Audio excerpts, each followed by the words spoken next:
question to you would be for you to talk more about yourself in terms of your background. What was early years for you, and what was growing up like for you as well? And at what point did you decide to go into politics, if that dream came up from when you were growing up at all? Interesting. Have we started? Yes, we have. Okay. All right. Am I speaking to the crowd in general? How would you like the? Okay, just two of us right now. Okay. So I was born in Port Harcourt. And I grew up there. So my influences mostly came from. My dad was not that present. He was more. He had a nature of job that took him out of town very so often. But my grandmother and my mother. Interestingly, my grandmother was a political person. She was a member of NRC back in the day. And she would take me for meetings, right? She was very passionate about politics, about the nation, and that somehow fed into me. I also remember that on 1st October, she was part of the Red Cross. So we would go with her to watch them march, and she would march in the Red Cross. So she was someone that gave herself completely to her passion. And but growing up, my mom was a teacher, and so there was always a love for book. I remember many days and many times I would rather be left alone reading a novel. So I developed a very huge appetite for reading. Then I read lots of African fiction, from Chinua Achebe to Eddie Rowe to Cipher Equency. So I had a very, very robust Wole card, a couple of his plays, and then read some poetry by J.P. Clark. I mean, it was very, very colorful. And I think for me, honestly, those are parts of my most treasured memories growing up. We were 6, so I had 5 siblings, and it was a full house growing up with everyone. So earlier on, I learned to share. I learned to be there for one another. My mom always seemed to have made that clear, that the best gift you have is yourselves. So love each other as much as possible. Now, when I grew older and got into the university, I went to the University of Port Harcourt. At the time, I wanted to study medicine. It was just a dumb thing, right? I mean, if you were rated to be intelligent growing up, everybody was like, this is a doctor child or that's a lawyer child. And we didn't have that much of a choice. So I was the one to do the medicine in the family. I did the JAM. My JAM wasn't that fantastic, so I ended up studying, and my first course was anatomy. So anatomy was a branch of medicine, and the intention was that you do that one for 4 years, and then you cross over to this. But before that time, I had started reading a lot. But this time I became interested in philosophy, I became interested in spirituality, and I also became interested in history. So I remember reading Bill Gates' book, My Life. It was a huge book. But I read that book, and there was something in me that just deeply resonated with Bill Gates' journey.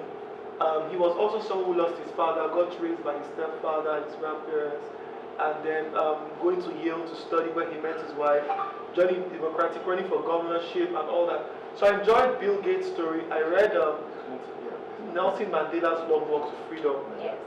Long Walk to Freedom was also another rich one for me. But one of the most instructive books I read even at the time, one of them was Richard Wright's The Black Boy.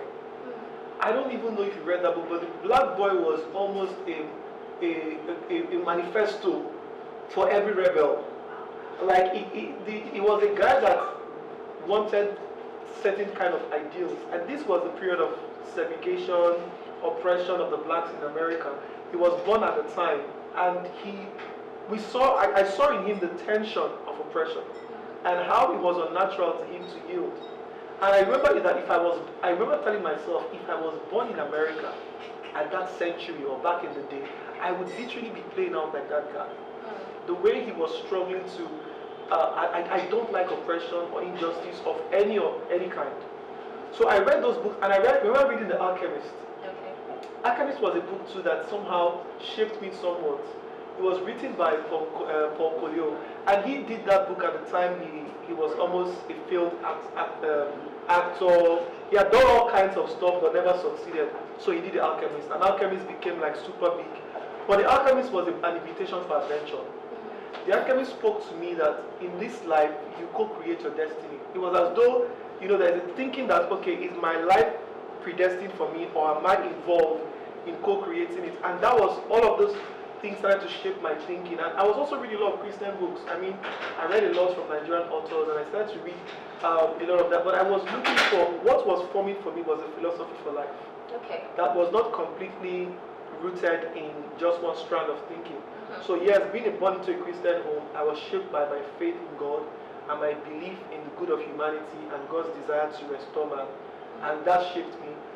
So this somehow gave me an understanding of personal responsibility. Okay. And if Nigeria is actually going to work, I had a part to play, and I must get around playing that part.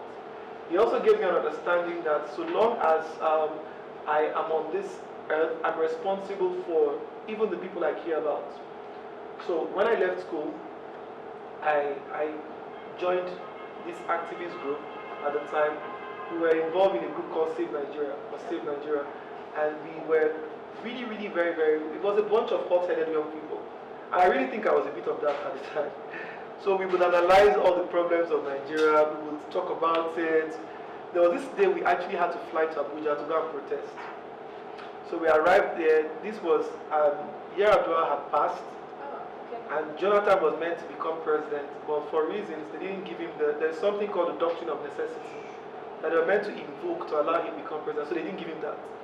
We were looking for anything to protest at that time, and I think that we flew into Abuja, we went to protest, we protested for light, we protested there is no light in Nigeria, we did something light up Nigeria, we were carrying lamps, moving around Abuja.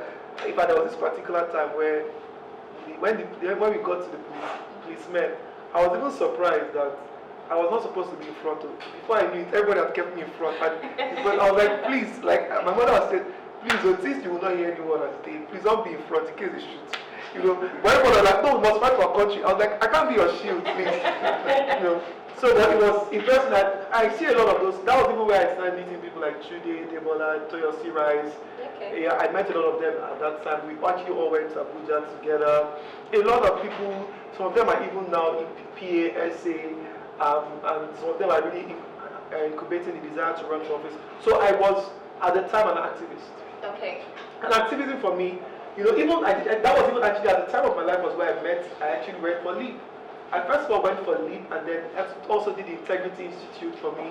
And it was actually very instructive. I remember sitting down in the class, and they asked me to write sort of like my to write like an epitaph or something that I would love to read. And then out of nowhere, a word just hit me called I said I want to be remembered as a creative industrialist. Creative industrialist. Yes, creative industrialist. At the time, I know I loved creativity. So I was really tracking on creative industry in Nigeria. I started something called Creative Nigerian Project. And back in the day, I would look for a group of writers and I would tell them, I noticed at that time we're not reading enough. And it was as though there was this years where there was a scarcity of authors. And because I love to read African fiction, it was only Hello Nabila, Measuring Time, Awaiting Angel that was actually even up in the space. Chimamanda DJ came up with Half for the Yellow Sun, Apple Hibiscus, and our own series came. There was Sefi Atta with Swallow and the thing around, Swallow and there was another one, there was one she did, I can't remember that one now. Then there was the thing around your neck by Chimamanda, and I was loving, but then there was just not enough. Tony Khan did Night of the Creaking Birds, and there was too adult a content. But so I wanted us to have a conversation, and then I was always interested in stage. Okay. So my activism was one strand. When I stumbled into LEAP, I started to realize that I wanted to use my passion for creativity to serve. That was when I started Creative Nigerian Project. And interestingly, I stumbled into theater. Now, guess what? These things, I didn't study theater in school. I'm not too sure what was, but I wrote a book at the time. And how the book came about was, I was sitting down on Instagram, Facebook there was no Instagram, so I could easily have become a Facebook celebrity or influencer if there was a word like that. But I was one of those people that wake up every morning analyzing Nigeria for you and telling you what we need to do to fix them. Half of the things I wrote there, I can't stand them now. I was a bit idealistic. I felt this country needed to have a revamp. The passion was more than the reality. So at the end of the day, one of my friends now saw me and said, Freddie, all this passion, but these things that they read like a book, you should put them into a book. So I put them together and I called the book Pulse. a bit of a different hat, and we published it. So the first chapter of the book was called, was actually For the Love of Country. The first part of the book, I titled it For the Love of Country, and it was an epistolary. Okay. So they were a collection of letters. I made them like letters I was writing to either friends at different journeys of life. So I would write to somebody that was going to serve, and I'm trying to explain that let's not forget that NYC has lost the plot, but there was a purpose for which we were meant to serve. And let's give ourselves to that which we can serve, get to know about the other people. I was just being sincere about what I thought would work. So I took the first part of the book For Love of Country and made it into a stage adaptation. And I now came up with something called using artistry to drive advocacy. So what we did with it For the Love of Country was, it was a big show, and we wanted people, we took the 100 years history of Nigeria, we put it on stage. So we did from the colonial masters in 1914 up until the military interregnum, up until the return of the civilian rule, and even up until Obasanjo. That was where we stopped at the time. You know, but it became a sensation at the time because theater, I used to go and watch theater in the National Theater. I think we're just few. I was just very curious about what this country had to offer. So I did that for a while. My activism snowballed from just activism to creative activism. And it was now about how do I use theater, how do I use literature, how do we use creativity to shape thinking. I used to tell my friends growing up, a lot of what we think about of America was actually something Americans deliberately structured us to think about. Yes. If you remember, growing up, all the bad men were either Russians or Germans. Alright, and more often than not, the Chinese would die with a spray of bullets. And there were many Chinese people, 1,000 of them would rush and they kind Chincham, they kill them, they're back. They kill them, they're back. Yeah. So, but Americans wanted to give us an idea of their country. They created this American dream, and they put it in every narrative where they were the heroes. They were the defenders of the good. They were the custodians of what they call equity and justice. And everyone today believed it. It took me this long and growing up to realize that what is our African identity? I mean, how come everything from foreign lands are superior to what we have? We literally almost lost our sense and our culture. We became inferior because a lot of the content that could have developed us came from outside. A young lady gave a TED talk that blew my mind. She said when she was taught in secondary school, or in primary school, they told her A for apple. She wouldn't see apple until she was 10 or 12. And what about if they told her A for akara? Now, she saw akara from year 2, 3. So she could easily, her imagination could relate. Today we have our ladies who perm their hair and want to do ponytails. Because somehow that's what they saw watching it on TV. Today the beauty of the African woman is already in doubt. Because they gave us a construct of Miss World that was supposed to be a long neck woman, with tall and then there was a model that if you're not Abani Derego, you were not going to qualify as beautiful in the world. They defined beauty for us, they defined quality for us, they defined culture for us. Now we have to define for ourselves. Right? So creativity for me was a combination of not just fighting a Nigerian cause, was also fighting an African cause, of helping us rediscover who we are, our own authentic identity as Africans. Because we cannot dive back to 1914 and know who we are. We have to go as far back. Trust me, our fathers were men of hero. We have stories of war and warriors. The best art today was actually found in Benin. The stolen art that is actually now in museums in London were created by men who didn't have British education. Men who were of their own discovered originality and art in a way that was natural to them. So I'll pause for the next question because I've gone quite a bit. No, it's fine. I think you've helped me to uncover some of the questions I would have asked you. So now you've spoken about how you started thinking about politics since you were very young. Now I would like to know, what is the role of mentor and sponsors on that journey? So for me, right, the role of mentors and sponsors is on many levels, what I would say, highly, maybe even for me, I would say they were more back end. Okay. Right. So when I decided to run, interestingly, how I decided to run was we're starting the tribe Abuja. So somewhere along the line, I was involved in starting this church in Lagos, a youth church that was also rooted in rediscovering our identity. In the way that was African. Let's not take wholesale the African man's interpretation of God and everything and then just take it in. If not, it's not working. Africans are struggling on every level. Christianity is this wide, yet this deep. And we keep asking ourselves, why is it not working for us? So, those questions led us. So we went to start the Trial Abuja. A group of people were praying. I just hit I had this bolt of idea just hit me like, Freddie, it's enough prayer. Get up and go and work. That was how it came to me. So I didn't really think, and I'm by birth, I'm Delta State. My parents are from Delta, and I've been in Lagos and I've worked here and paid taxes. So I knew the politics of state of origin, and how you were not meant to run in a place if you don't go back to it. So the people who are qualified to run in Lagos have to go to Osun, or they have to go to Ogun State, because somehow where you are from is where you're supposed to run. And I really question that, and I keep telling myself, we cannot build a country that is inclusive if we don't make state of residence as important as state of origin. Absolutely. That wherever you reside, wherever you pay your taxes, wherever you contribute, impacts you more than anything else. I've lived all my adult life in Lagos. So if you tell me to go to Delta State, I don't even know half the realities that they're dealing with. So I'm going to serve and change a people of whose language and day-to-day realities I don't understand. And I live in Ethiopia, I run a business here, I pastor a church here, I serve in communities here. I have an extensive network of friends and families that we have been together in working to build a nation around businesses. So in a sense, there is enough upon equity to really make a case here. But you don't have that thinking. And Lagos is probably the only state in Nigeria that can allow us to run. Yes. A lot of the people who run in Lagos, most of them are not. In fact, only about 20%, 30% of those serving any political office in Lagos are Lagosians. The other 70% are possibly just share the same language but from different states, or just happen to have lived there the longest. But Lagos has a history.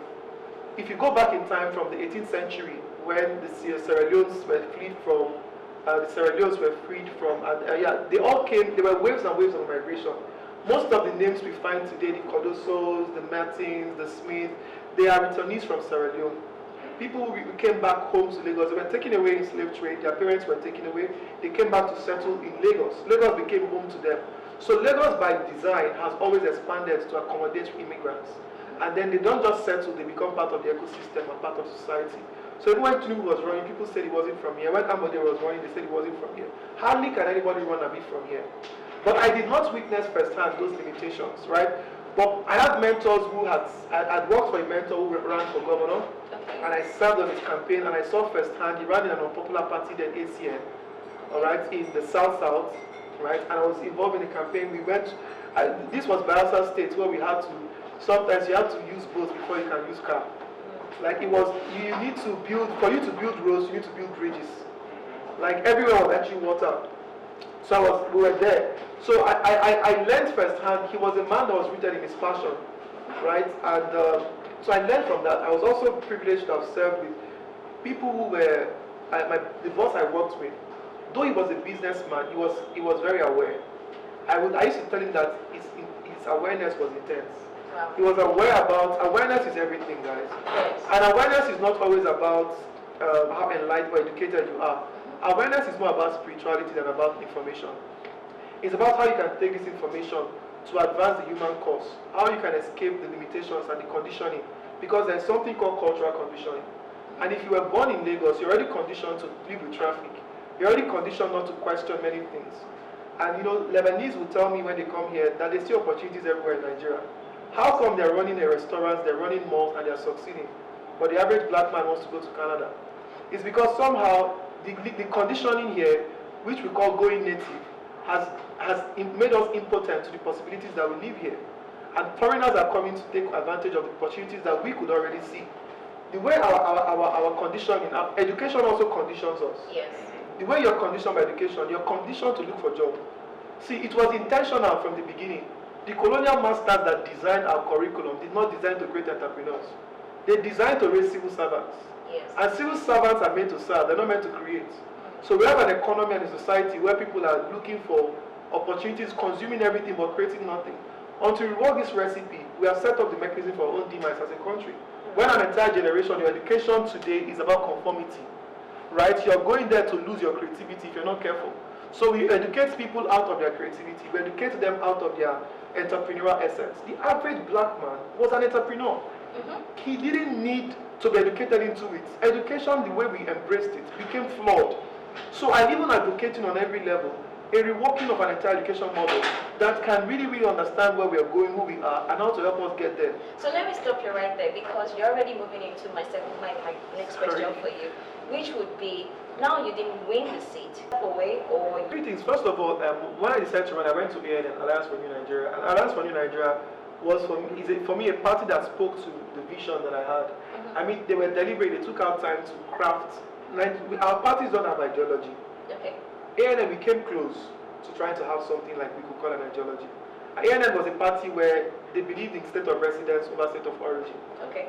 All right. They also believe there are many things we believe there. We didn't believe in money politics, which cost us dearly. Right. We didn't believe in money politics. One, because we couldn't afford it. But it was also a principle that we couldn't outspend PDP or ASATM. So we had cases where you go to communities, they seize us. They seized our doctors that we couldn't go. That how come we didn't pay anybody when we came here? And you see the youth be such a nuisance. You're helping, you came with doctors, they'll say, no, nobody will take your meds today. No. Okay, make we go now. They won't agree. Okay, let's do our work. They won't agree. So they've been conditioned to disrupt all those things. Now, where we flawed was because we came in a bit too late in the day. Okay. A lot of people started running, decided to run when they passed not too young to run bill. Yes. So we were all sleeping, waiting, and we said, I can enter out. So we went ahead and got forms, right? And honestly, I actually thought that Lagos was going to deliver for us. And the reason was because the enlightened part, there is what they call IQ density area. Lekki is an IQ density area. So my intention is, if we speak long enough on social media, do some mobilization, and find these are our friends who live in these high-rise estates, that they can understand that they can support, we will get traction. Now we went to most of the estates, met Lekki Resident Association, VDC Resident Association, stories, we do presentation, they will applaud you, they will give you, young men, I appreciate your courage. You guys, I have faith in Nigeria. We didn't see the votes. So I felt that they just entertained us by being polite. They didn't think that we had what it takes to go against the nation. So what I would do after election, we're really doing that. First of all, we have this project called Impact Center, and we're driving what we call Impact Conversations. And it's really about how to recruit people. And the idea of recruiting people is really about getting them ahead of time to understand how a nation works. I didn't tell you one of the books I read growing up was Third World to First World, the story of Lincoln, Singapore, and how the man transformed the entire country. If you are a leader here, you run a business, or you're interested in politics, please, that book should be on your archive. It shouldn't just be on your archive, you should read it. It gave us an insight into the task of rebuilding a country, or even building one at all. Okay. And there's a scarcity of leaders with ideas and will that can drive this country right. We have everything in terms of human resources and natural resources. What we don't have in many cases is a combination of right ideas and the will to execute. Right? We need to keep those two in front. So for me, mobilizing through the impact conversation, we also have something called the Electoral College, which we are part of and we're driving. The Electoral College is really, we want to create like a college for people who are interested in politics. It was very strange to me that we're running for House of Representatives and half the people I was running against had never read the Constitution. When I tried to convince somebody that, because they wanted me to step down for somebody, and I said, I'm not sure the person has read the Constitution, people busted out laughing. Nobody reads that. You should be worried about yourself reading it. So, and I'm thinking, then what are you going to make then now? What laws are you going to make? And they didn't think it was that important. I mean, so even today, 80% of the policies that are limiting us are the things that are holding our country down, are policies issues. Yes. It can be so with a bill. And I know that bills are not enough. There's still a place of implementation, which I'll talk about. So let me give an instance. Today, we have a huge problem with electricity. That problem has impacted on businesses. Yes. If you're a businessman here, a major part of your unavoidable cost in running your business is power. Right? If you're a household person here, and you don't want to sleep with you, your wife wants to sleep with AC, you must at least ensure that you have a gen that can carry AC. And that gen has to be powered. So by the time you run your course, you really, really are spending a lot. The ineptitude of electricity is killing businesses and making our country hugely expensive. But when we move away from that, why is that? Because today, the transmission side of the conversation was not privatized. The transmission and the TNC is still owned by government. So while they did generation and distribution, TNC, which is the leg where you, after generating, you distribute. And there's an entire working where if you generate from here, you have to send to Oshu before they now send to distribute. Like, it's all shades of ineptitude. Somebody needs to just dial back and ask myself, can we make this thing function better? So let's move this policy. There's no need to take it here. Can we put here where if you generate, if you're an independent power generator, if you generate enough power, you can distribute in. So there's some people that have capacity to supply power to everyone in Lekki, but the law cannot allow them separate because you cannot distribute more than 1 megawatt or thereabout to the area. So there are policy issues that have limited the functionality of the power sector. Right. So why people? So my point is, if you don't read, what are you going to do about law? We'll not say so we need that, right? Yeah. But for you to pass a policy, you must galvanize and have wide consultation. So I need to meet with you and talk to you about why you need to support power, why we need to roll back this bill, right? Why we need to do this. So I was talking about during the election, when we passed a tax to road executive order. Now that executive order, they invited some very successful businessmen. Dangote was there, of course, and they told them that please, you have to be able to support government. So Dangote picked up the Apapa Oroshoki Road, and I think he constructed about 35 kilometers or thereabouts of the road, got a tax rebate, right? That was even that was an advantage for him because the tax incentive he got was even more than the money he spent constructing the road. So my intention was, this is clearly a potential policy that we can move and make it into something that can support SMEs, which is where I'm very passionate about too. So I said, why can't you give banks a condition? I said, okay, banks, right? Yes. If you're a banker, let's say, how much do banks make on average? Anybody here? Per month or? No, yeah, like if they're per annum profit. They run into millions. Yeah, I know that one of the banks last year declared about 30 billion profit. Let's say take 1% of your profit and set up an SME. What I call the startup fund, right? The matching capital was what I called it.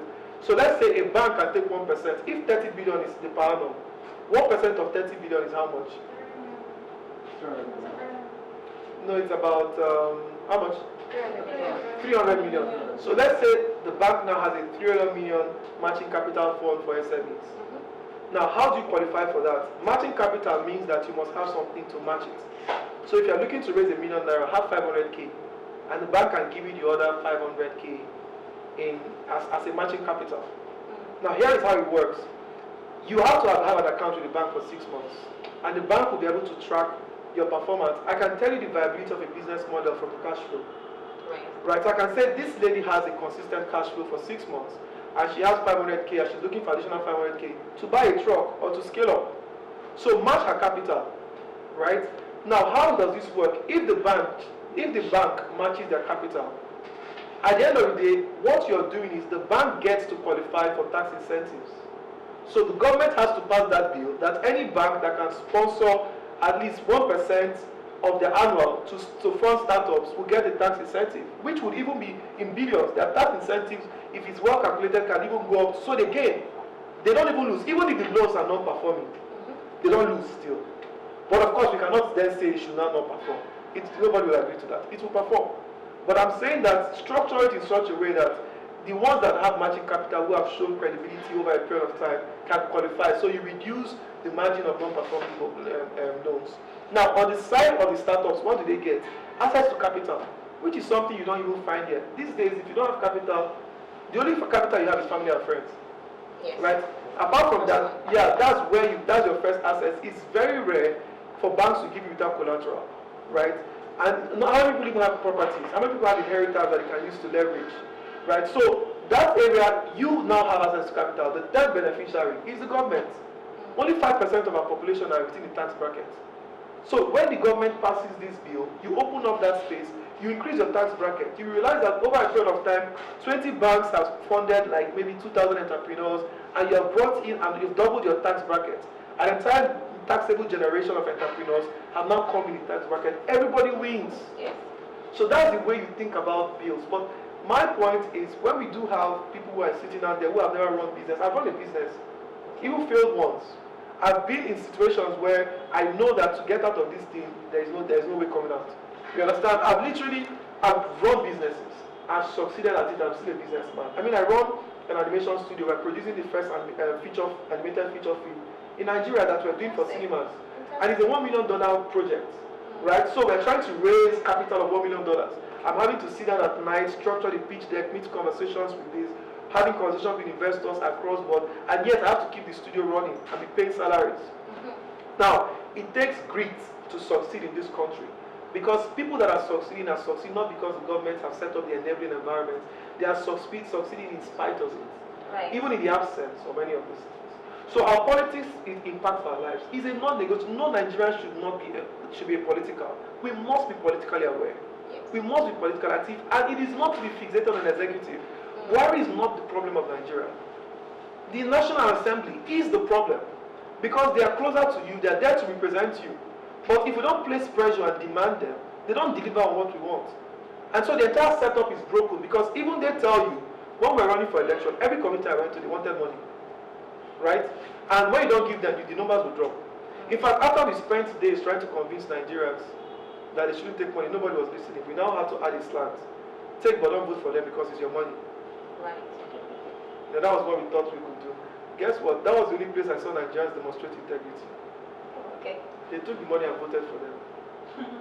But here is the thing, because they have been conditioned for years to just have that relationship. So the man that is coming to seek your vote, he will give you 10K, he will give you 20K. But he's buying the votes. When he goes into power, he will pay his loan. Yeah. So we cannot succeed when our election is that expensive. Elections are too expensive, so the people who run have to steal to run. So when they get into power, they have no intention but to pay back where they're coming from. So it's almost the entire setup has to really be broken apart. We must once again educate our people that collecting money from here and there, from politicians. Yes. So I want to ask you, you've spoken about policy, you've spoken about education, being an entrepreneur. If you were to get the seat tomorrow, what are the most pressing problems that you would fix? For me, I think that, like I said earlier on, education for me is a problem, right? Because it's not even that we have about 13.2 million Nigerian children out of education. So what we're talking about, 30 million people, give them 10 or 20 years. Without education, without a skill, they will get access to guns. Yes. So we are setting up, we're breeding ground we actually don't understand the impact of what we're doing. Having that number of children across your country, not in education. Now that's even half our problem. The other problem is that the educational system is not working. And I'll tell you why. Here is the thing. So in terms of funding education, only about maybe somewhere between 5 to 7% of our GDP goes to education. Yes. Right? And the majority of the funding is actually skewed. So in terms of the primary health care, which I think should be very important. In fact, I really don't even think that government should fund tertiary as much as they are funding tertiary. Absolutely. I think it should be the reverse. Yes. Please focus on only 80%, only about 20% yes. of people getting to university. Why are you wasting that money? In fact, at that level, you should be unleashing your creativity to attract the world to fund it. So we have professors who just feed facts on government funds. They don't even create no innovation now. Like, let's even talk about what policy, what innovation or invention have our universities produced that we can applaud. So dial back to primary school. Yes. In primary school, early education is very, very fundamental. And it has to be properly funded. The UBE, Universal Basic Education, and the Education Tax Fund, the way that they are structured, very little gets to that level. A lot of the UBE is actually not even directed at the primary education in a sense. The Education Tax Fund, that one was even structured, which is actually where they get about education taxes. About companies pay, I think 35K, and there's a tax now. They all go to Education Tax Fund. But the way it works is, you have to have a counterpart fund. So state governors should say, I have 2 billion, and federal government cannot give them the other one. State governors don't have anything left. So I was even saying, let's pass a law. Although people are saying it's not possible, we're going to infringe on the state. I will insist. Everything that has to do with primary education, we will deduct from source. Before any state governor gets allocation, I will remove the primary education fund. And then before they collect that, when it gets to them, it doesn't go to primary school. Now, the primary school has to be managed well from the center. And the reason is because if we're getting primary school right in Lagos State, we're not getting it right in Osun, we haven't gotten it right. Until every part of your country, until it works, we will still remain what it is, a country that cannot fix it. And if you want to transform an economy, transform the school. If you really want to transform the people, transform the education. So we are missing the vital point. You know, I would this state of emergency that they want to call for security, I think is long overdue to call on a state of emergency for education. Oh, yes. It's really long overdue, right? So education for me is my priority. I would advocate for intensive primary health care. I still feel that yes, most countries that will be working the entire curriculum, but I look at it in 3 levels: the teachers who teach, the method with which they teach, and the content of what they teach. Absolutely. So I think on those 3 levels, there is an important, there's a need, a desperate, urgent need to rework everything. So that's very helpful because you've already touched on some of the things we do at LEAP as an organization, because education is important to us, and teacher capacity definitely is something that we feel can help mend the education system. But generally, people say that the educational system and every other system is broken. Now, what would you say can be done to actually reconstruct this? And on the leg of that, I'll also ask, do you think 8 years is the best amount of time to see progress, or is a 4-year term enough? For me, really, I'm not so caught up on the tenure. I think whoever, even if you have 1 day in government or 1 year in government, you can set the right tone, right? And see, when Obasanjo was there, many things, Obasanjo got a few things right. At least the local content law today came on the back of his government and has been able to open up the playing field for many Nigerians to come into the oil and gas sector. We saw the consolidation of the bank, the CBN policy that Soludo had engineered. That thing strengthened the banks. If not, the banks were failing by the day, and brought some sense of the regulators kind of strengthening that sector. So I do think that 4 or 8 years is, for me, besides the point. Okay. What we lack are people. We need people with political will, a deep understanding of the issues, and an understanding of how to work it into the system. So you have a lot of resistance because the status quo is benefiting a lot of people, right? And the way it works is there are things that are changing. These days, I find that a lot of the people coming into government are a mixture of professionals. You know, what for me is about consistency.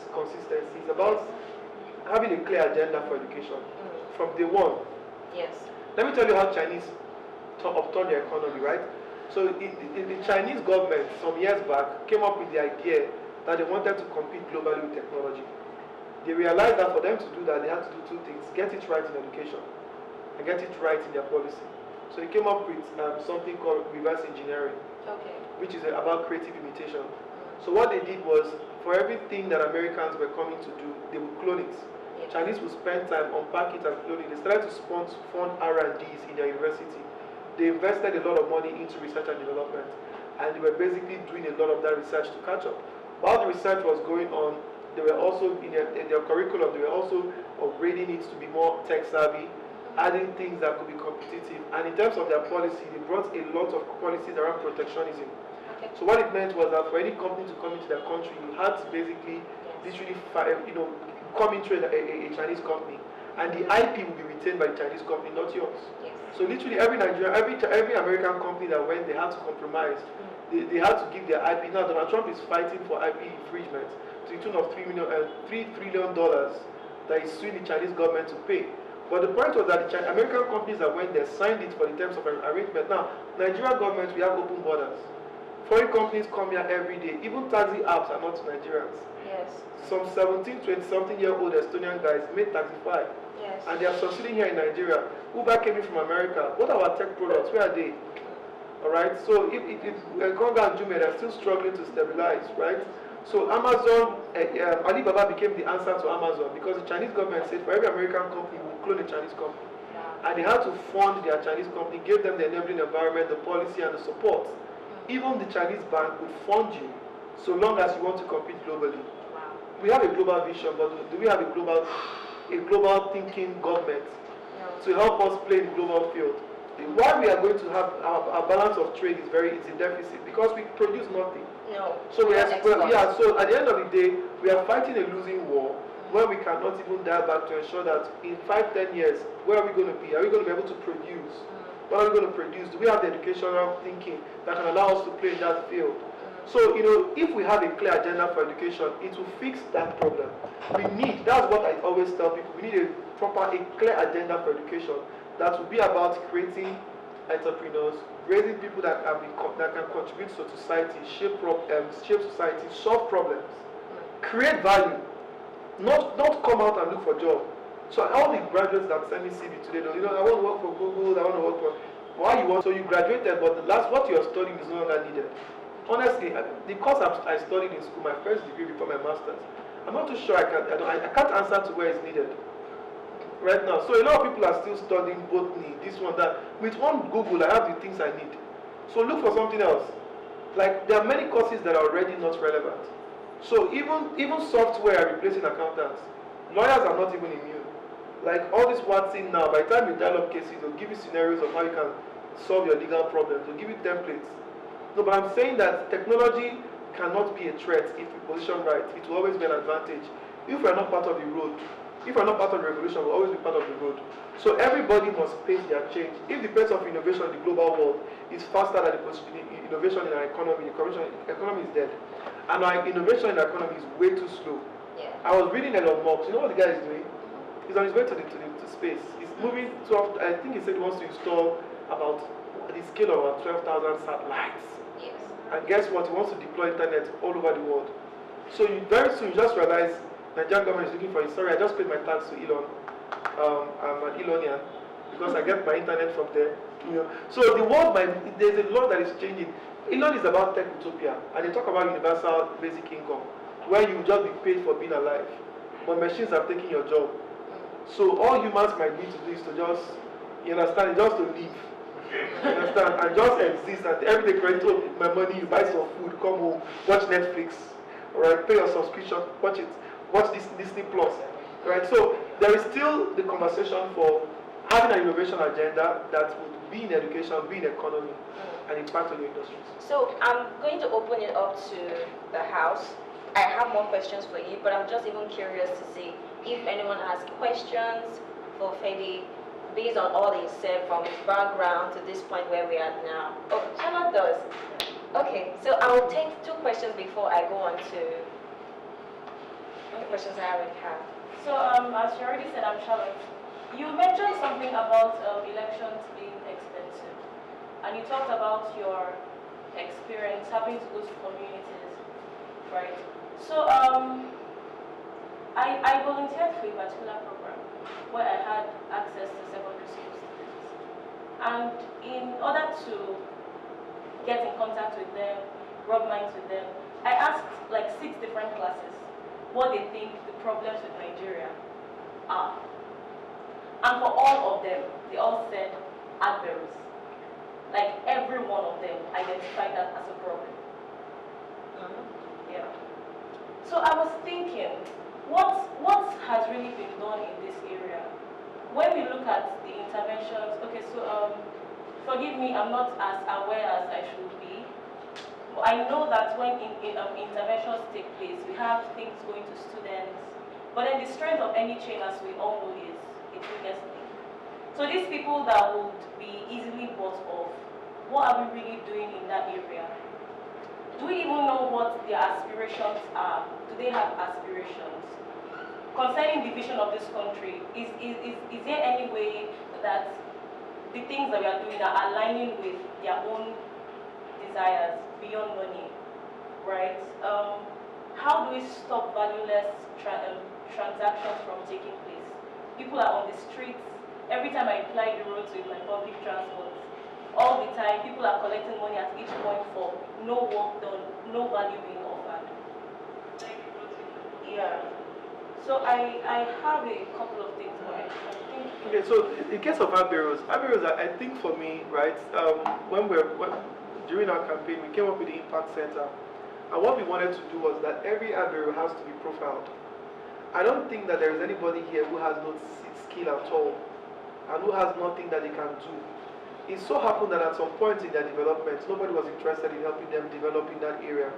So we need an intervention, because if they have nothing to do, they will always be on the roads. And they're exploiting motorists, exploiting everybody in their wake. So I think that what I recommended then was we need to capture a database of these guys. and then put them through. So if you find anyone who's interested in training, let him go and learn in that area. Train them.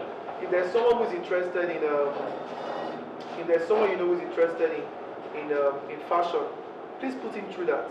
So the way you do is replacing them, giving them something else to do that they will enjoy, right? And I don't think any government we paid enough attention there. I actually think our politicians have found them useful during election. So long as they'll be giving guns to rig and carry ballot boxes, they are useful to them to intimidate. But the challenge is that one day the rubber will come home to roast, and things we bury in shallow grave never stay in shallow grave.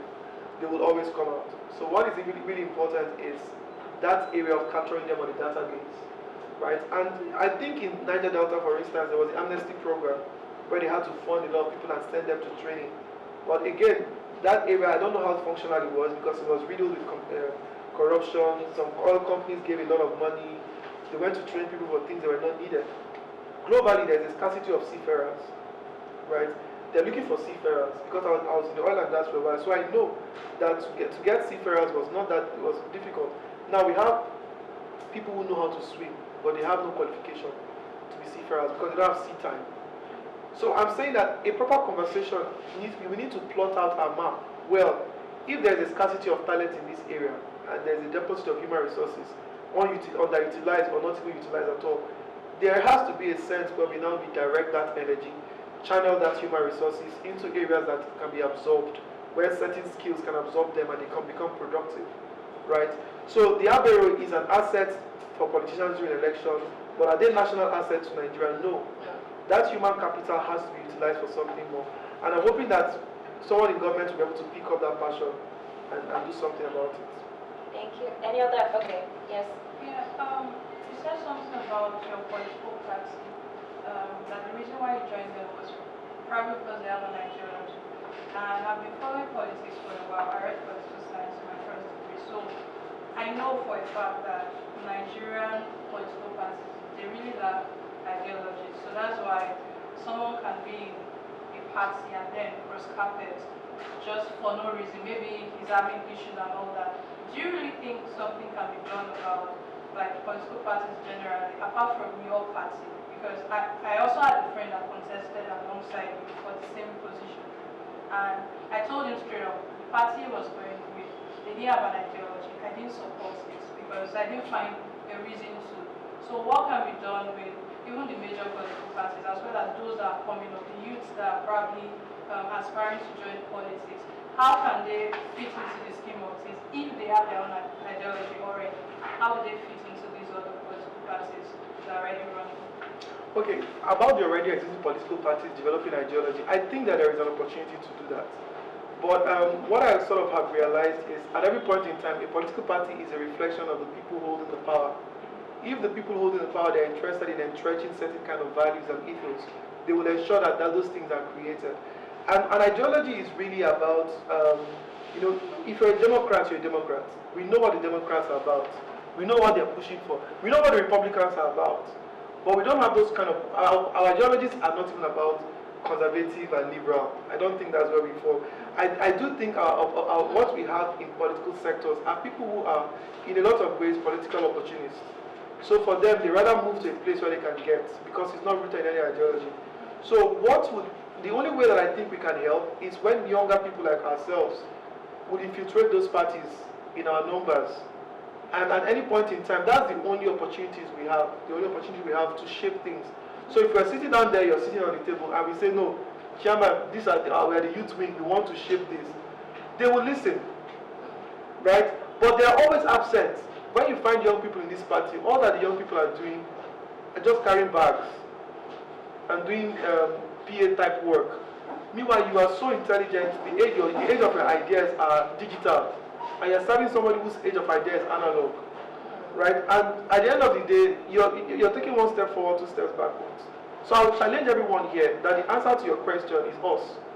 It's about us getting involved. I chose ANS because on one level, if I had gone to APC or PDP, my voice would never be heard. I did not have enough money to buy their form. I was not interested in buying form 10 million for an election I wasn't sure I would win. All right? And there was a Baba Sofie that would now tell you to cure. And if you don't have that, you're not going anywhere. ANN didn't have that.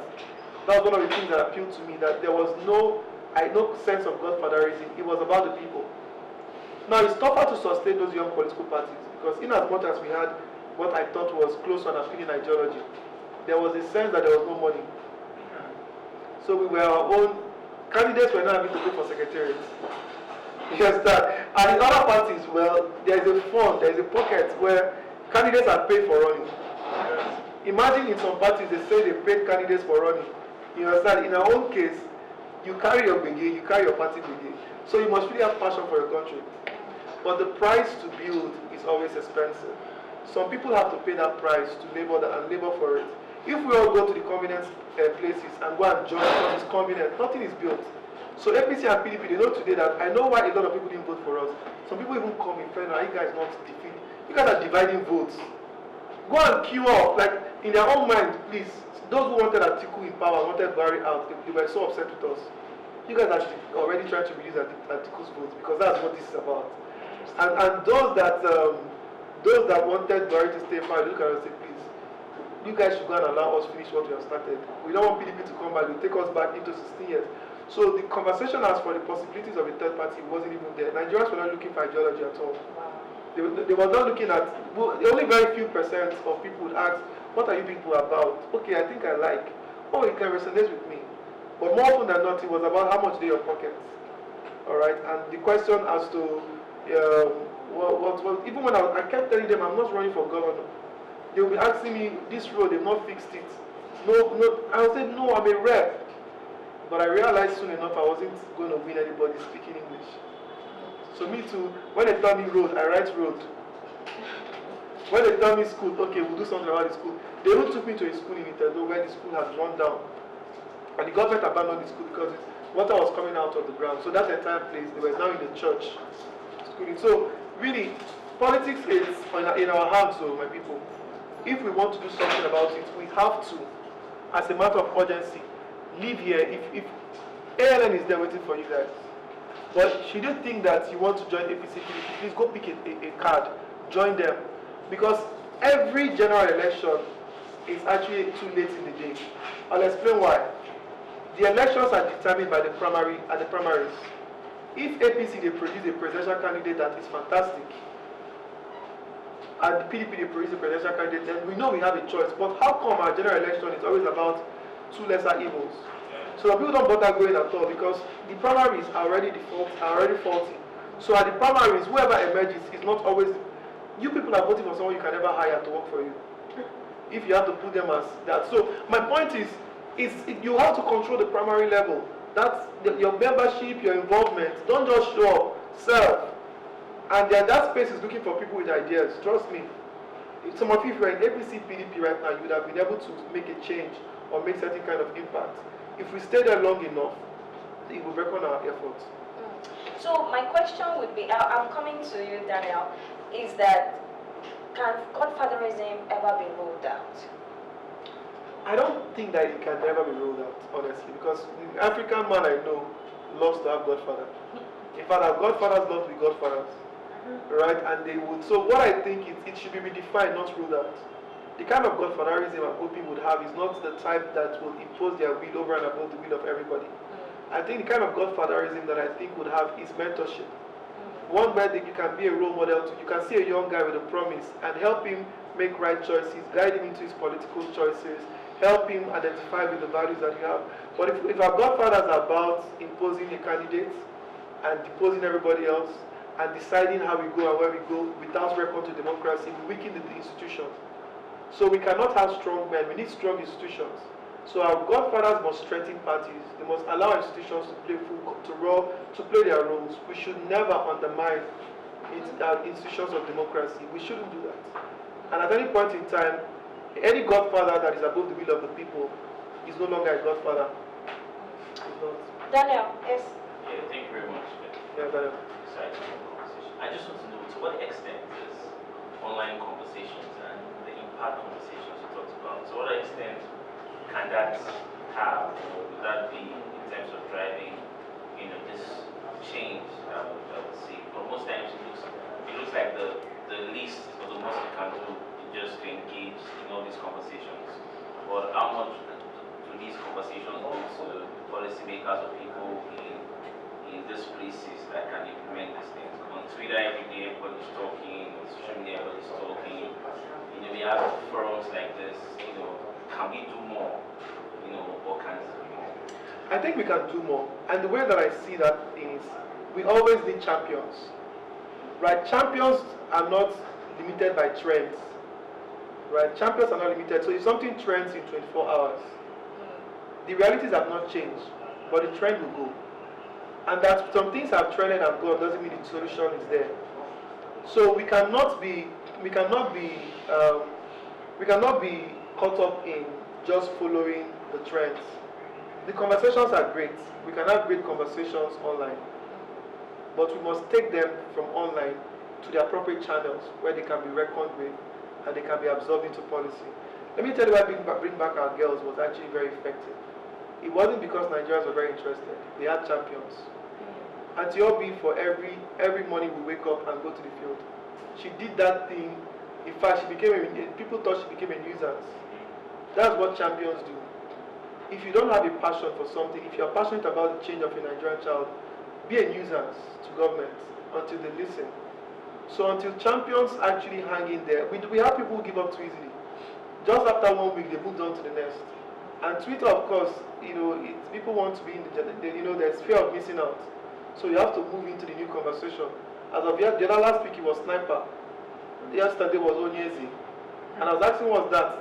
The man arrested somebody for faking that he owns his house. Yes. My brother, please, there are more important things. You and the lady, please leave us alone. Can we move on? Like, if people were talking about it, why would you go and use somebody's house? And I'm thinking, my goodness, this is such a distraction. So 24 hours, that trend is gone. But the champion has to anchor that conversation. Take it to people in your House of Rep member. You must have his number, have his email. And then Abuja, overpaid. They are paid with your money to serve you. And yet you don't give them job description. Yet you don't give them KPIs. They are servants, not your masters. Politicians are there to serve. So what it means is that you must, as a matter of urgency, go and meet them, because next 4 years they will come out again. They need your voice. Say, no, I told you that a school was falling in my community. You did nothing about that school. So why are you here now? Community will drive them away. But if you don't go and demand of them, if you don't go and request of them, if you don't channel bills into their direction, they will work with what they have. And honestly, we are 200 million people here. They are not enough to represent everyone without the help of us here. We must channel that conversation, not about trending or posting or likes. The likes you get is just what it is. The repost you get is just what it is. If it doesn't get to the appropriate quarters where it can be absorbed into a policy or a bill, we are wasting time. So I'm still going to come back to you all, but I have another question for you. In spite of the bill, not too young to run, do you think youth are really ready to take up that bill? I think that I would say no. Readiness is more than a bill, right? Readiness, in my opinion, is about, one, our political process is expensive. So how many young people have the money to even buy form or run? Two, our political process, there is still a measure of knowledge, education you must have, and enlightenment about national issues. How many of them are enlightened enough? I was talking about our electoral college that we're rolling out, and our focus with the electoral college is to really ensure that at any point in time, people get to, in the electoral college, we get to have people prepare them for the office. They don't just start running and then they're having to learn on the go. They at least understand the complication of Nigeria, they understand the election, the constitution, which I think is actually a dated document. Yes. I personally feel that our constitution, we need, as a matter of urgency, fresh minds to imagine what that constitution should sound like.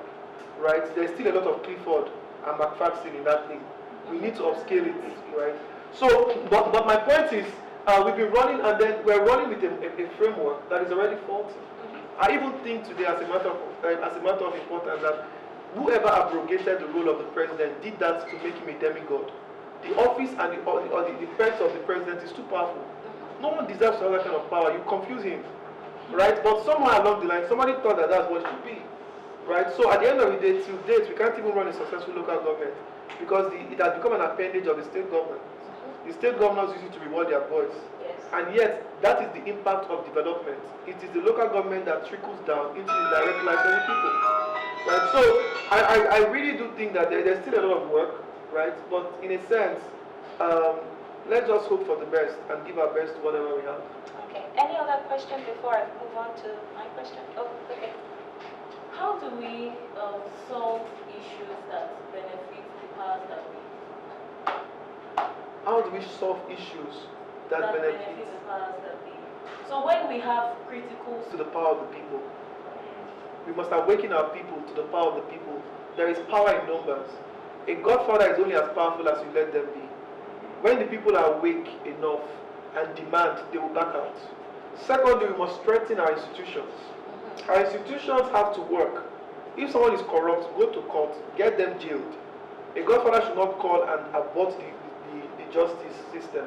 So, our judiciary system, we've been also crying that they've been compromised. And when a society cannot guarantee justice for everyone, that society can never heal. So you have people who are already broken and already hurt by the system. They went to see government in court, they stole their mandate, they couldn't reclaim it in court. Some people, they stole their land, they couldn't reclaim it in court. Like, it is all shades of brokenness. I have families who have lost land because somebody just saw the land and liked it. All right, and that was it. And the person had the powers, and everybody's like, please, you cannot go against this. You guys have to accept your lot, right? But a society must protect the weak. That's why we have constitution. That's why we have we the people. It didn't say we the godfathers. The constitution says it said we the people. So it's we the people, and so we must discover the power in the people and educate our people to know the power that they have. Only then can we change the system. Right. Okay then. My next question to you would be to take you back on citizenship. Now, people focus a lot on positional leadership, trying to get into the House, trying to become the president. How can citizens, you and I in the room, become more involved in politics, apart from aspiring to become, a positional leader? No, I think it's actually about civic education. Okay.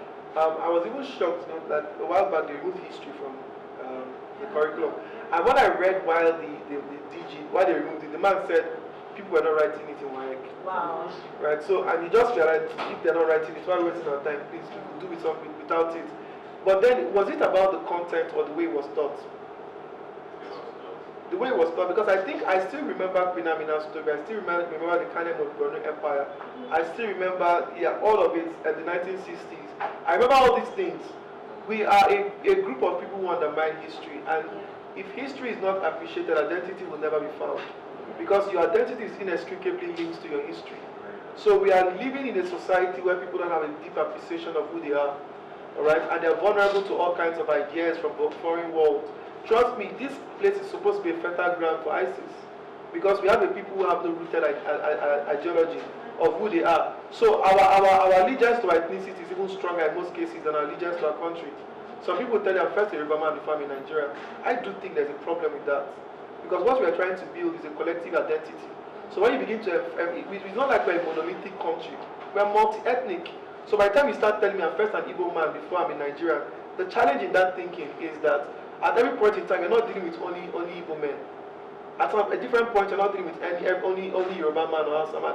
We must first of all, in as much as we appreciate the diversity and the richness in our culture, we must end this nepotism and bigotry. We have to, at every point in time, appreciate people not because of where they are from, not because they speak our language or that they're related to us in any way. We must appreciate them for their humanity, appreciate them for what they have, their uniqueness, and also celebrate that as much as possible, right? So that's the only way I think we can make it through. That's probably the only way. Okay, so we'll be rounding up very soon, but I think Bernard wants to